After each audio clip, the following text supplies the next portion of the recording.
Perkenalkan, nama saya Balkis. Saya berasal dari Kota Pemangkat, Kabupaten Sambas. Hai, kenalkan nama saya Tridiansari. Saya berasal dari Sungai Raya Kepulauan, Kabupaten Bengkayang. Assalamualaikum warahmatullahi wabarakatuh. Halo, perkenalkan, Seku Sinda Oktaviani, Kampuku Ritanaugi, Asna, Ugi Tobone, Sulawesi Selatan.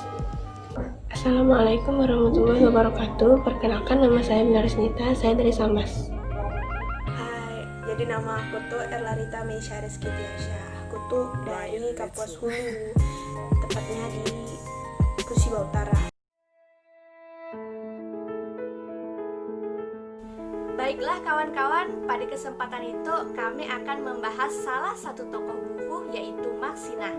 Kami membahas itu karena saat itu negara kita sedang hangat-hangatnya menghadapi permasalahan RUU mengenai buruh. Baiklah, kami akan mengenang salah satu tokoh buku di zaman Orde Baru, Kartini yang dibungkam, Maksina. Maksina adalah seorang aktivis dan buruh pabrik di zaman pemerintahan Orde Baru. Dia bekerja pada PT CPS Porong Sidoarjo, Jawa Timur. Lahir pada tanggal 10 April 1969 dan merupakan anak kedua dari 3 bersaudara.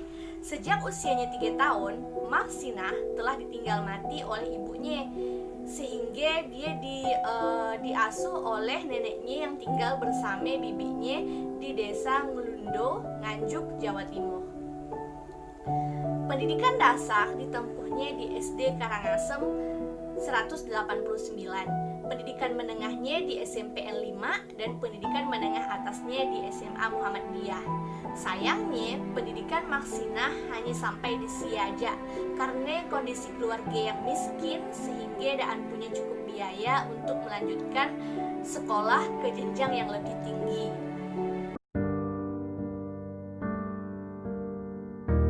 Nah, jadi pada saat kesempatan kerja sebagai buruh tani di desa Marsinahe bisa dikatakan peluangnya sangat kecil.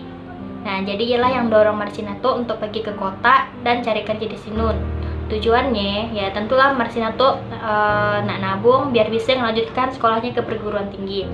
Akhirnya Marsinato pun berusaha mengirimkanlah sejumlah lamaran pekerjaannya di berbagai perusahaan. Ada di perusahaan Surabaya, ada di Gresik, dan ada juga di Mojokerto.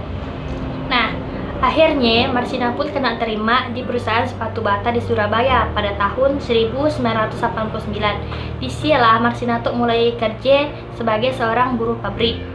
Nah, tidak lama kemudian Marsina pun pindah ke perusahaan Arloji 4 Pertasurya di rekrut industri. Tidak lama kemudian juga Marsina kena pindahkan di cabang perusahaan di Siring, Porong, dan juga Sidoarjo.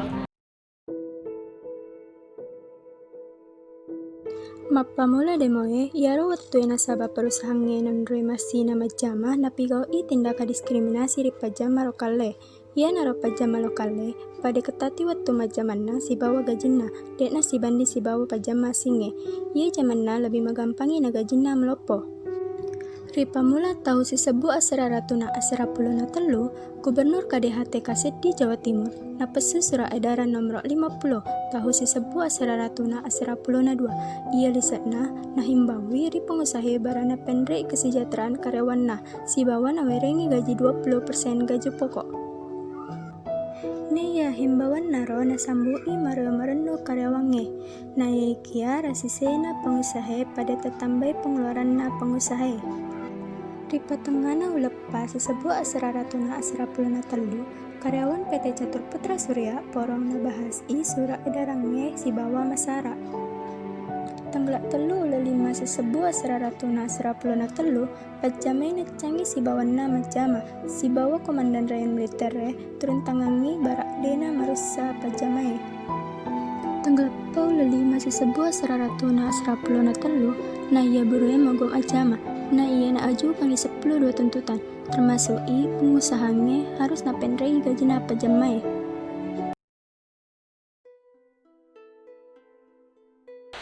Pas tanggal 5 Mei, Marsina berunding dengan pihak perusahaan tempat dikerja. Laka ia dapatlah kesepakatan Sebenarnya tuntutan buruh kanak kabulkan kecuali pembubaran dengan pembenahan SPSI. Laka ia pas yang ni 13 buruh kecuali Marsinah kanak kumpulkan ke Kodim Sidoarjo untuk tanda tangan surat pengunduran diri. Misalnya pun dak mau tanda tangan berarti kanak berhentikan secara sepihak dengan daan boleh hagi kerja di Sidoarjo. Laka ia pas kanak balikan ceritalah kalau Marsinah perihal masalah tadi. Pas dengar ia marahlah Marsinah karena daan sesuai dengan kesepakatan awalnya. Laka ia Marsinah memutuskan untuk pergi ke Surabaya bagi saudaranya yang kerja di Kejaksaan Surabaya. Laka ia pas tanggal 6 sampai 7 Mei Marsinah dah si anak berkabar. Laka ia pas tanggal 8 Mei Marsinah kena temukan dan anak bernyawa dengan area sensitifnya terluka. Laka ia dalam tubuhnya ada serpihan tulang yang pecah. Laka ia usus bawahnya memar. Laka ia selaput darahnya robek. Laka ia dengan rongga perutnya ada terjadi pendarahan kurang lebih 1 liter.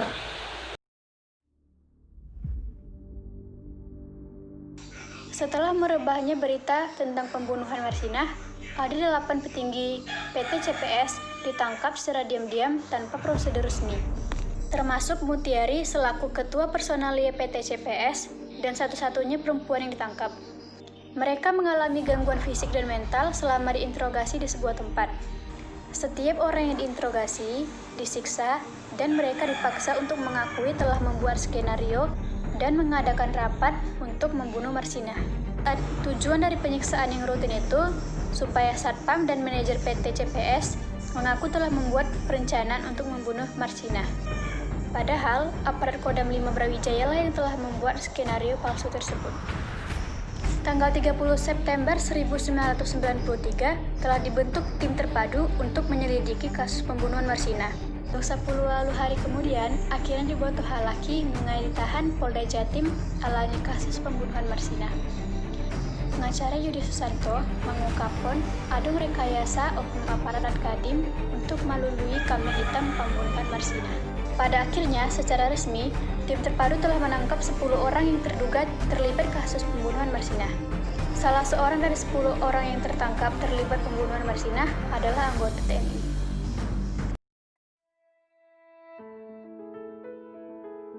Sebenarnya apa bah hubungan antara Marsinah dengan pergerakan mahasiswa tuh yang menolak Omnibus Law Mai?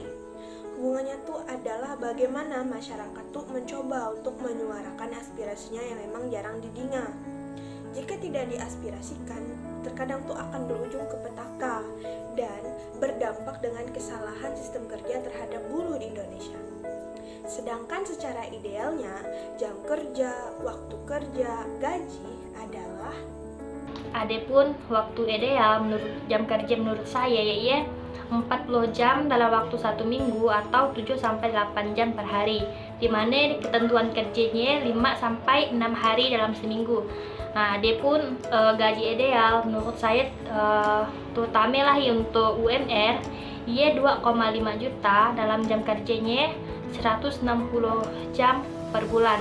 Nah, ia waktu kerjanya 160 jam per bulannya maksimalnya 160 jam. apakah itu yang dinamakan Negara Persatuan Indonesia?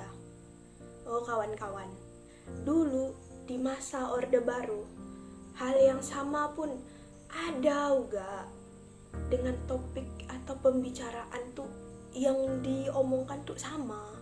Itu tuh opini terhadap ketidakadilan yang didapat buruh. Waktu ya banyak orang yang hilang, diculik, bahkan dibunuh hanya karena tidak tuh menyuarakan aspirasinya tuh ke jalanan. Karena tuh negara kita tuh pernah dipimpin dengan tangan besi. Tahu kan siapa? Pastilah tahu. Tapi sekali lagi pada tahun itu, beberapa waktu yang lalu atau kemarin, demo lagi.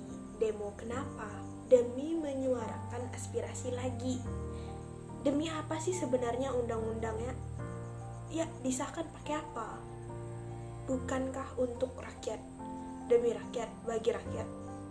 Tapi ngapa malah sebalik ya? Kenapa? Anang meh sampai kita tuh menyia-nyiakan perjuangan para pahlawan buruh terdahulu bah.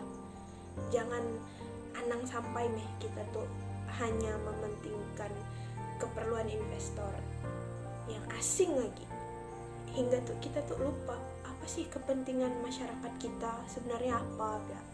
Jangan sampai mewah, anang sampai kita lupa